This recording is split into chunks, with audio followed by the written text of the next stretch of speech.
চলুন ফিরে যাই আমাদের আজকের অতিথি বীর মুক্তিযোদ্ধা সাদেক আহমেদ খানের কাছে। আজকের এই বিশেষ দিনের শুরুতে আপনার কাছে জানতে চাই যে আপনার সেই সময়ের অনুভূতির কথা। 14ই ডিসেম্বরে আপনি কি করছিলেন এবং যখন জানলেন যে আমাদের শ্রেষ্ঠ সন্তানরা হারিয়ে গেল, তারপর আপনার অনুভূতির জায়গাটা কেমন ছিল একজন মুক্তিযোদ্ধা হিসেবে? সবাইকে বিজয় দিবসের অগ্রিম শুভেচ্ছা, বিশেষ করে বাংলা ভিশনকে শুভেচ্ছা জানাই। এবার ডিসেম্বর মাসটা কেমন জানি পানছে। অন্য ডিসেম্বর মাসগুলিতে আমরা সমস্ত টিভিগুলিকে মিডিয়াগুলিকে দেখতাম খুব সোচ্চার, কিন্তু এবার একটু কম, যেটা খুব দুঃখজনক। 14ই ডিসেম্বর শহীদ বুদ্ধিজীবী দিবস, ঠিক বিজয়ের উষালগ্নে আমাদের দেশের শ্রেষ্ঠ সন্তান, আমাদের জাতিকে মেধাশূন্য করার একটি চক্রান্ত হিসাবেই যখন পাকিস্তানি বুঝলো যে ওরা পরাজিত হতে যাচ্ছে, কারণ বাংলাদেশের অধিকাংশ এলাকায় তখন মুক্ত এবং ইভেন ঢাকা শহরও রাত্রে আমাদের দখলে থাকতো, দিনের বেলা সেনাবাহিনীকে রাস্তায় দেখা যেত। এমন একটা পরিস্থিতিতেই ওরা মরিয়া হয়েই আমাদের বুদ্ধিজীবীদেরকে হত্যা করেছিল নির্মমভাবে, বাসা থেকে ডেকে নিয়ে। ওদের যে লক্ষ্য উদ্দেশ্য, আমার মনে হয় সেটা সফল হয় নাই, কারণ আমাদের জাতি ঐতিহ্যগতভাবেই অত্যন্ত মেধাবী। আমরা স্বাধীনোত্তর বাংলাদেশ, একটা যুদ্ধ বিধ্বস্ত বাংলাদেশ, অল্প সময় কিন্তু আমরা ঘুরে দাঁড়ানোর চেষ্টা করেছিলাম। আর পাকিস্তান সামরিক জান্তা অনেক অনেক অনেক নির্মম অত্যাচার নিপীড়ন করেছে, যেটা সারা বিশ্বব্যাপী আলোচিত ছিল।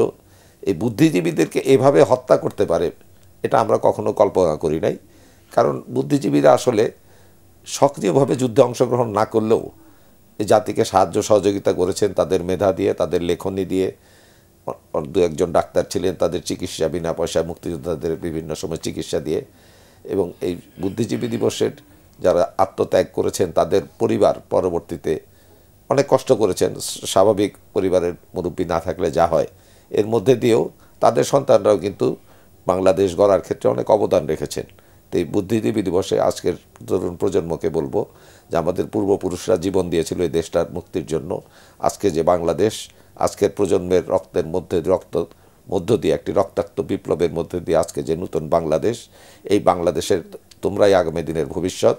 তোমরাও অতীতের আমাদের পূর্বপুরুষদের সাহসিকতা, তাদের আত্মত্যাগকে স্মরণ করে এই বাংলাদেশের স্বাধীনতা সার্বভৌমত্ব অক্ষুণ্ণ রাখতে তোমরাই অগ্রণী ভূমিকা পালন করবা, এটা আমরা আশা করি। আপনি নিশ্চয়ই কোনো না কোনো জায়গায় ব্যস্ত ছিলেন এই সময়টিতে, যেহেতু বিজয় একেবারে সন্নিকটে ছিল। আপনি যখন জানতে পারলেন 14ই ডিসেম্বরের এই নির্মমতার কথা, নৃশংসতার কথা, সেই সময় আপনি বা আপনার সতীর্থদের সময়টি কেমন কাটছিল? আমাদের ক্যাম্পটা ছিল শেখের জায়গা, এটাকে শেখের জায়গা বলে ওই এলাকার লোক। আর মরহুম সাদেক হোসেন খোকা, ওনাদেরও টোটাল গ্রুপটাই ছিল পূর্বাঞ্চলে। তারপরে আপনার তৈয়ব আলী বীর প্রতীক যুদ্ধকালীন কমান্ডার ছিল একটা গ্রুপের, তারও অবস্থানটা ছিল পূর্বাঞ্চলে। আমাদের লিয়াকত, যদিও আওয়ামী লীগের কাউন্সিলর, উনিও যুদ্ধকালীন কমান্ডার ছিলেন রামপুরার, তাদেরও ক্যাম্প ছিল পূর্বাঞ্চলে। ডিসেম্বর মাসের প্রথমে ত্রিমোহনের সামনে একটা সম্মুখ যুদ্ধ হয় পাকিস্তান সেনাবাহিনীর সাথে আমাদের মুক্তিযোদ্ধাদের, এফএফ। এখানে নিয়মিত সেনাবাহিনীর কেউই ছিল না। ওরা সকালবেলায় আমরা খবর পাই, কারণ এই পূর্বাঞ্চল থেকে দুধ, ডিম, তরি তরকারি নিয়ে ঢাকা শহরে আসতো। ওরা ভোরবেলা আসতো, ওরাই গিয়ে খবর দিল যে পাকিস্তান সেনাবাহিনী আসছে। তা আমরা প্রস্তুতি নিলাম, একটা নদীর ওই পরে আমরা প্রস্তুতি নিলাম সবাই। আমরা প্রায় 4টা গ্রুপ কাছাকাছি ছিলাম, সবাইকে খবর দিলাম যে পাকিস্তান সেনাবাহিনী আক্রমণ করতে পারে। আমরা প্রস্তুতি নিলাম, নিয়ে আমরা সব নৌকাগুলি ওই পার থেকে এই পারে নিয়ে আসলাম, যাতে পার হতে না পারে। যাই হোক, একটা সম্মুখ যুদ্ধ হলো, প্রচণ্ড যুদ্ধ, সকাল 10টা থেকে সন্ধ্যা 6টা পর্যন্ত। সন্ধ্যার পরে ওরা মানে টিকতে না পেরে আস্তে আস্তে রিট্রিট করলো, পালায় গেল। আমরা রাত্রে 8টা সাড়ে 8টার দিকে কনফার্ম হলাম যে ওরা আর নাই। গোলাগুলি তো সন্ধ্যার পরে আস্তে আস্তে বন্ধ হয়ে গেল। ওরা 7টা লাশ এবং 14টা রাইফেল আমরা পেয়েছিলাম। তো তখন থেকে আমরা ভাবছিলাম যে বিজয় অত্যাসন্ন, কারণ সারা দেশের মানুষ একদিকে, কিছু কুলাঙ্গার রাজাকার আলবদর ছাড়া সমস্ত দেশের মানুষ ছিল মুক্তিযুদ্ধের পক্ষে। এবং ওই লড়াইয়ের পরে কিন্তু সাধারণ মুক্তিযোদ্ধা এবং ওই এলাকার জনগণ খুব উচ্ছ্বসিত ছিল, কারণ জনগণ আমরা যখন লড়াই করে টিকে গেলাম, দুপুরের দিকে পিছের থেকে এসে রুটি টুটি খাবার টাবার দিল এবং ট্যাটা বল্লম যা আছে এগুলি ছুঁড়ে ছুঁড়ে মারছে। যদিও নদী পার করতে পারতেছে না, কিন্তু নদীর ওই পারে গিয়ে পড়তেছে। মানে এমন একটা মানুষের মধ্যে প্রতিক্রিয়া দেয়, মানুষের মধ্যে দেশপ্রেম এবং ঐক্যবদ্ধ একটা জাতি হিসাবে সেই দিন থেকে আমরা কনফার্ম ছিলাম যে আমরা জিতবো। 14 তারিখে এর মধ্যে ধরেন পাকিস্তান ইন্ডিয়া ওয়ার ডিক্লেয়ারের পরে 12-13 তারিখেই এয়ারফোর্সের হলো, এখানে বোম্বিং করা শুরু হলো ঢাকা শহরে। ঢাকা শহর থেকে যারা এই শহরে ছিল হাজার হাজার মানুষ গ্রামের দিকে পালাতে শুরু করলো। আমরা আশেপাশে স্কুলগুলিতে ক্যাম্প করলাম, তাদের খাওয়া দাওয়ার ব্যবস্থা করলাম, রাখার ব্যবস্থা করলাম, কিন্তু সবার মধ্যে ভয়ের থেকে বেশি ছিল উচ্ছ্বাস যে আমরা বিজয়ী হতে যাচ্ছি। এটা ছিল সবার ধারণা, এবং আমাদের তো ছিলই। আর আমরা যেহেতু 8 মাস বাপ মার মুখ দেখি নাই, আর আমাদের তো বিজয় ছাড়া বাপ মার মুখ দেখারও কোনো সুযোগ নাই, সুতরাং পরাজিত হতে পারে এটা আমরা ভাবি নাই কোনো দিন। কারণ সবার মানুষের মধ্যে যে ভালোবাসা, মানুষের মধ্যে যে ত্যাগ, মানুষের মধ্যে যে মুক্তিযুদ্ধে বিজয় লাভ করার একটা স্বপ্ন, আকাঙ্ক্ষা, এটা আমাদের সবাইকে উজ্জীবিত করেছিল। এবং 14 তারিখে আমরা সবগুলি গ্রুপ, এই ঢাকার পূর্বাঞ্চলে যে 4-5টা গ্রুপ আমরা ছিলাম, সবগুলি গ্রুপই কিন্তু আমরা এনজয় করছিলাম যে আমরা ইমিডিয়েট ঢাকা শহরে যাচ্ছি। এবং সবাই চিন্তিত ছিলাম, যেহেতু আমাদের বাপ মারা সবাই ঢাকায়, যদি পাকিস্তান আর সেনাবাহিনী সারেন্ডার না করে তাহলে তো একটা ম্যাসাকার হবে এই এলাকায়। এটা নিয়ে আমরা খুব শঙ্কিত ছিলাম। যাই হোক, আল্লাহর রহমত যে পাকিস্তানিরা পরাজিত হলো। এবং 14 তারিখে বুদ্ধিজীবীদেরকে যে হত্যা করেছে আমরা কিন্তু 14 তারিখে জানি নাই, শুনিও নাই। এটা অনেক পরে আমরা জানলাম, মানে স্বাধীনতার পরে 16, 17, 18, 19 আস্তে আস্তে জানা গেল যে এদেরকে নিয়ে হত্যা করা হয়েছে। রায়ের বাজারে 2-1 বদ্ধভূমিতে 2-1 লাশ পাওয়া গেল, অনেকের লাশই পাওয়া যায় নাই। ইভেন স্বাধীনতার পরেও দেখেন, স্বাধীনতার পরে জহির রায়হানের মতো একজন লোক যার মুক্তিযুদ্ধে অবদান অনস্বীকৃত, এবং যার একটা ছবি জীবন থেকে নেয়া, এই ছবিটা বন্ধ করার জন্য ট্যাঙ্ক নামানো হয়েছিল সিনেমা হলগুলির সামনে। আজকের প্রজন্ম জানে কিনা আমি জানি না, কিন্তু তারপরে কিন্তু সেই ছবিটাকে আমরা, আমাদের এই প্রজন্মের অনেকে কিন্তু সিনেমাটা দেখেছি। ওটা জীবন থেকে নেওয়া সিনেমাটা আমাদের সবারই বলা যায় শৈশবের একটি প্রিয় সিনেমা, কিন্তু এটা আমি নিজেও জানতাম না যে এই সিনেমাটা বন্ধের জন্য ট্যাঙ্ক ছিল। যে হলগুলিতে রিলিজ করার কথা প্রত্যেকটা হলের সামনে ট্যাঙ্ক পাকিস্তান সেনাবাহিনীর। আমরা একটু ঘটনাটা নিয়ে জানতে চাই। যেহেতু জহির রায়হানের কথা এলো, জাতির শ্রেষ্ঠ সন্তানদের কথা বলতে হলে অবশ্যই জহির রায়হানকে স্মরণ করতেই হয়। তার 1000 বছর ধরে কথা বলি বা অন্যান্য সৃষ্টির কথাই বলি না কেন, জীবন থেকে নেওয়া তার একটি অনবদ্য সৃষ্টি। কিন্তু এই যে সিনেমাটা বন্ধের জন্য ট্যাঙ্ক নামানো হয়েছিল, সেটি যেমন আমি জানি না, আমার মনে হয় আমাদের দর্শকদেরও অনেকেই জানে না, বা এই প্রজন্মের অনেকেই জানে না। এই গল্পটি যদি আমাদেরকে একটু বলতেন। এই প্রজন্মের অনেকেই জানে না, কারণ জীবন থেকে নেওয়া ছবিটাই ছিল মানে পাকিস্তানি শোষণ বঞ্চনার বিরুদ্ধে একটা পরিবারকে দেখাইছে যদিও, কিন্তু যারা বুঝে তারা বুঝতেছিল যে এটা পাকিস্তানের শোষণ শাসন নির্যাতনের বিরুদ্ধেই। এবং ধীরে ধীরে দেখা গেল যে মানে একটা ফ্যামিলিকে দেখাইলো যে কর্তা সে খুব ব্রুট এবং স্বৈরাচার, তার ওই আচরণে বিক্ষুব্ধ হইতে হইতে বাসার চাকর থেকে শুরু করে সবাই তার বিরুদ্ধে আন্দোলনে গেল। এবং পাকিস্তান সেনাবাহিনী, পাকিস্তান তখন বুঝছে যে এই ছবিটা মুক্ত হইলে এমনি তো মানুষের মধ্যে স্বাধীনতার একটা আকাঙ্ক্ষা, স্বপ্ন গণ অভ্যুত্থানের মধ্যে দিয়ে জন্ম নিয়েছিল, যে সিনেমাটাকে বন্ধ না করতে মানুষ আরও বেশি হবে। কিন্তু দেখা গেল যে তখন বাঙালিরা এত সাহসী ছিল, পাকিস্তানি সেন্সর বোর্ডকে অমান্য করে এই ছবিটা। কত সালের ঘটনা ছিল এটা? 70 সালে। সময়ের পরিক্রমে অনেক ইতিহাসে আসলে পাল্টে গেছে। আমরা দেখেছি নানান সময়ে সরকার পরিবর্তনের সাথে সাথে ইতিহাসের পাতাও পাল্টে গেছে। আপনার কাছে জানতে চাই যে ইতিহাসকে সংরক্ষণের জন্য আপনাদের কি কি দায়বদ্ধতা আছে যারা মুক্তিযোদ্ধা আছেন? বাংলাদেশের মুক্তিযুদ্ধে নিয়মিত সেনাবাহিনীর বাইরে যেহেতু 5টা বেঙ্গল রেজিমেন্টের 5টা ক্যান্টনমেন্টে ছিল, এরা বিদ্রোহ করে এবং শহীদ রাষ্ট্রপতি জিয়াউর রহমানের ঘোষণায় আনুষ্ঠানিক মুক্তিযুদ্ধটা শুরু হয়। উনি বিদ্রোহ করার কারণে অন্যান্য ক্যান্টনমেন্টগুলি ওনার পরে বিদ্রোহটা করেন। আর সাথে এটা ছিল সংখ্যায় বলতে 7 থেকে 8 হাজার। আর তারপরে যারা যুদ্ধে গেছিল ম্যাক্সিমাম গ্রামের কৃষক, শ্রমিক, ছাত্র, সাধারণ মানুষ, এবং শিক্ষাগত যোগ্যতা খুব কম ছিল বেশিরভাগ মানুষেরই। গ্রামের সাধারণ কৃষক, নৌকালা, মাঝি, তাঁতি, কুলি, এরা যুদ্ধে গেছিল একটা বিরাট অংশ। যেই কারণে স্বাধীনতা উত্তর বাংলাদেশ তো আসলে রাষ্ট্র পরিচালনা করছে এমন একটা শক্তি যারা কেউ মুক্তিযুদ্ধে অংশগ্রহণই করে নাই, পার্টিসিপেটই করে নাই, তারা চলে আসলো রাষ্ট্র ক্ষমতায় এবং মুক্তিযোদ্ধাদেরকে বঞ্চিত করা হইলো। আমরা কিন্তু মুক্তিযোদ্ধারা আশা করছিলাম, এবং অত্যন্ত সম্মানের সাথে বলতে চাই যুদ্ধকালীন প্রধানমন্ত্রী তাজউদ্দিন সাহেব, তিনি কিন্তু আমাদেরকে আশ্বস্ত করেছিলেন যে যুদ্ধোত্তর বাংলাদেশ পুনর্গঠনে তোমাদেরকে কাজে লাগানো হবে, মিলিশিয়া বাহিনী করবে, মিলিশিয়াতে মুক্তিযোদ্ধাদেরকে রিক্রুট করা হবে। কিন্তু আমরা দুঃখজনকভাবে দেখলাম শেখ মুজিবুর রহমান সাহেব পাকিস্তান থেকে আসার পরে আমাদের অস্ত্রগুলি সারেন্ডার করতে বললে আমরা করলাম। উনি বললেন যে অস্ত্র সারেন্ডার করবে না, সে রাজাকার। অস্ত্রটা নেওয়ার পরে আমরা কেমন জানি একটা হতাশায় পড়লাম যে মিলিশিয়া বাহিনী করবে মুক্তিযোদ্ধাদেরকে দিয়ে, কিন্তু উনি তো যার যার কাজে ফেরত দিয়ে গেল। দেখা গেলো যে একটা রক্ষী বাহিনী করলো বরং ইয়ের জন্য। যে রক্ষী বাহিনী কী কারণে করছিল আমরা জানি না, তবে এই রক্ষী বাহিনী কিন্তু ওনাকে রক্ষা করতে পারে নাই। তবে মুক্তিযোদ্ধাদের উপর যদি আস্থা হইতো রাখতো উনি, আমার মনে হয় না এই ধরনের দুর্ঘটনা বাংলাদেশে কখনো ঘটতো। কারণ মুক্তিযোদ্ধারা আর যাই করতো, তাদের দেশপ্রেম তো প্রশ্নাতীত, জীবন দিতে গেছে প্রত্যেকে। মুক্তিযোদ্ধারা অন্ততপক্ষে বেইমানি করতো না, মুক্তিযোদ্ধারা বিট্রে করতো না, মুক্তিযোদ্ধারা ষড়যন্ত্র করতো না, ভুল করতো কিন্তু ভুলের থেকে হয়তো শিখতো। আমার মনে হয় যে জহির রায়হানের মতো লোক, যেন উনি যুদ্ধের সময় একটা ছবি করলেন স্টপ জেনোসাইড, অত্যন্ত আলোচিত ছবি, বিশ্বজোড়া মানে বিশ্বজোড়া আলোড়ন একটি প্রামাণ্য আলোচিত। চিত্র ছিল এটি। আমরা আসলে অনেক লস করছি, আর লস করতে চাই না।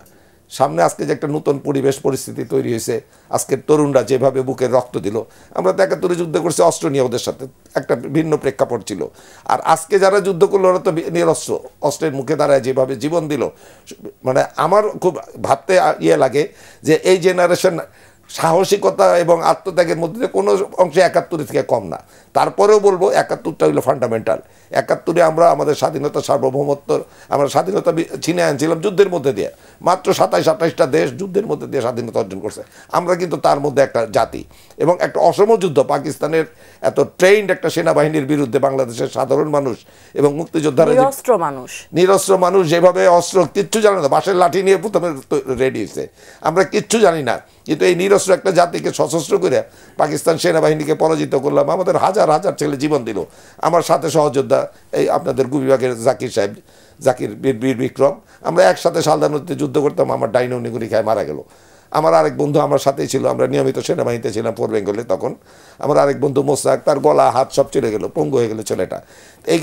এগুলির মধ্যে দিয়েও কিন্তু আমরা ভয় পাই নাই, মনে করছি আমরা বিজয়ী হবই, কারণ আমাদের কোনো বিকল্প নাই। ওরা যেটা করতেছে অন্যায়, আমরা ন্যায়ের পক্ষে লড়াই করতেছি। এবং দিন শেষে বিজয়টি আপনারা ছিনিয়ে এনেছেন। হ্যাঁ, ছিনিয়ে আনলে, কিন্তু আমরা তো স্বাধীনতার পরে হতাশ, কারণ যা হইল যে গণতন্ত্রের জন্য যুদ্ধ করলাম, গণতন্ত্র নাই, একদলীয় শাসন আসলো, বাকশাল আসলো, পত্রপত্রিকাগুলি বন্ধ করে দেওয়া হলো। আমরা যে এরকম হতাশ হইলাম, আজকের প্রজন্মকে বলবো এত বড় একটা লড়াই আত্মত্যাগের মধ্যে ওরা বিজয়ী হয়েছে, ওরা জানি হতাশ না হয়, রাস্তা না ছাড়ে, জায়গা না ছাড়ে। আমরা জায়গা ছেড়ে দিয়েছিলাম, এই কারণে কিন্তু দেশটার আমরা যে স্বপ্ন নিয়ে দেশ স্বাধীন করলাম, সেই স্বপ্ন বাস্তবায়িত হলো না, বরং আমরা দেখলাম দুর্ভিক্ষ, যেটা কখনো আমরা আশা করি নাই।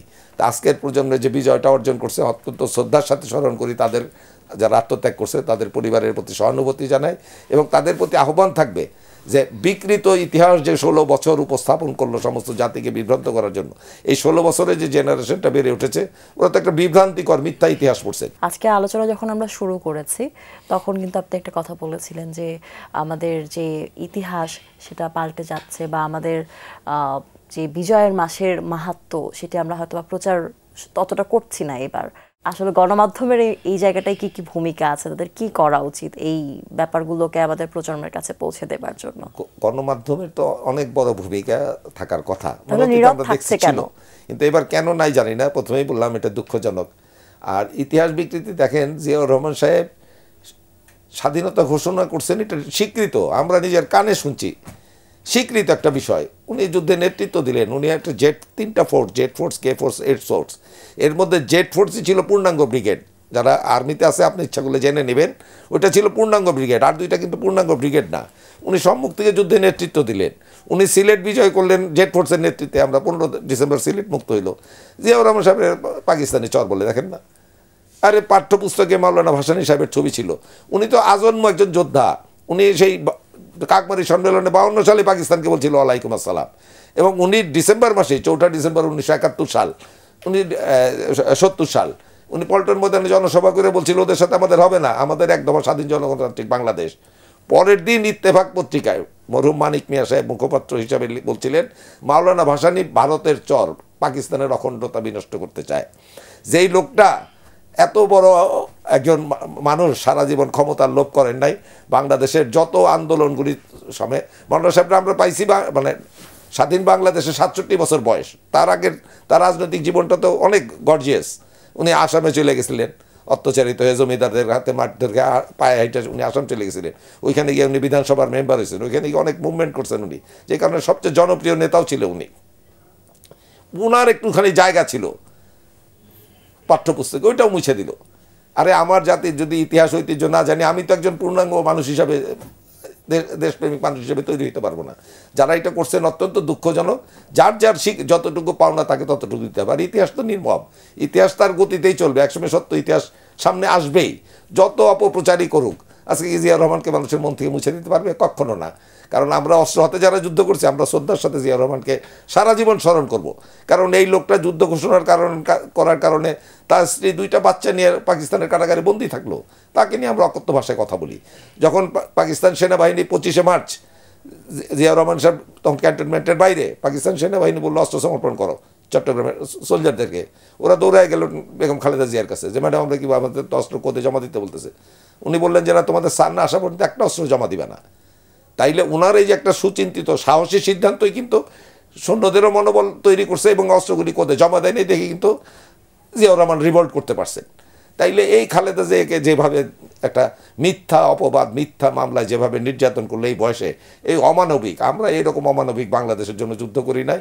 আর এই অমানবিক বাংলাদেশের বিরুদ্ধেই আজকে কিন্তু গণজাগরণ হয়েছে একটা মানুষের নির্যাতন দেখতে দেখতে দেখতে দেখতে সব পেশার মানুষ দেখেন এই আন্দোলন সম্পৃক্ত হয়েছে। ওইটা ছিল 9.5 মাসের একটা যুদ্ধ, আর এটা 16 বছরের নির্যাতনের বিরুদ্ধে মানুষের একটা যুদ্ধ। এই জন্য এইবারের আনন্দ উৎসবটা মানুষ ভিন্নভাবে নিছে। এবং আমার কাছে মনে হয়েছে যে আমি নতুন করে বোধহয় আবার যে স্বাধীনতার স্বপ্ন দেখতাম, যে স্বাধীনতার জন্য যুদ্ধ করলাম, যে স্বাধীন বাংলাদেশের স্বপ্ন দেখতাম, সেই বাংলাদেশটা হয়তো প্রতিষ্ঠিত হবে। এবং আজকের তরুণকেদেরকে বলবো যে তোমরা রাস্তা ছেড়ো না, তোমরা যে সাহসিকতা দেখাইছো, মানুষ নতুন বাংলাদেশ গড়ার ক্ষেত্রে যে আত্মত্যাগ করছো, তোমাদের আত্মত্যাগকে মানুষ সম্মান করবেই। আমরা কিছু সুবিধাবাদ মানুষ হয়তো আমাদের মতলবের জন্য বিভিন্ন রকম কথা বলতে পারি, বাট তোমরা পথ ছেড়ো না, রাস্তা ছেড়ো না। এই বাংলাদেশ পিছন দিকে জানি আর না যায়, আমরা সামনের দিকে যাইতে চাই। একটা মানবিক বাংলাদেশ, একটি আত্মমর্যাদাশীল বাংলাদেশ হিসাবে বাংলাদেশ প্রতিষ্ঠিত হোক, এবং তোমরা এখানে অগ্রণী ভূমিকা পালন করবা, এটা আমরা আশা করি। প্রিয় দর্শক, এতক্ষণ কথা হচ্ছিল অতিথির সঙ্গে, এবার সময় হলো বিদায় নেবার। আমাদের অনুষ্ঠান সম্পর্কে আপনার যে কোনো মতামত, পরামর্শ জানাতে লিখুন এই ঠিকানায়। প্রযোজক দিন প্রতিদিন, Bangla vision, Noor tower, 110 Bir Uttam CR Datta road, Dhaka 1205, phone 96320303 থেকে 4। আমাদের ইমেল অ্যাড্রেস dinprotidin@banglavision.tv। মার্কিন লেখক আলবার্ট হাবার্ডের একটি উক্তি বলে বিদায় নেব আজ। তিনি বলেছেন, প্রতিভার সীমাবদ্ধতা থাকতেই পারে, কিন্তু নির্বুদ্ধিতার প্রতিবন্ধকতা নেই কেন। প্রিয় দর্শক, সবাই ভালো থাকুন, সুস্থ সুন্দর থাকুন। আজ সারাটা দিন সবার জন্য শুভ ও কল্যাণময় হোক।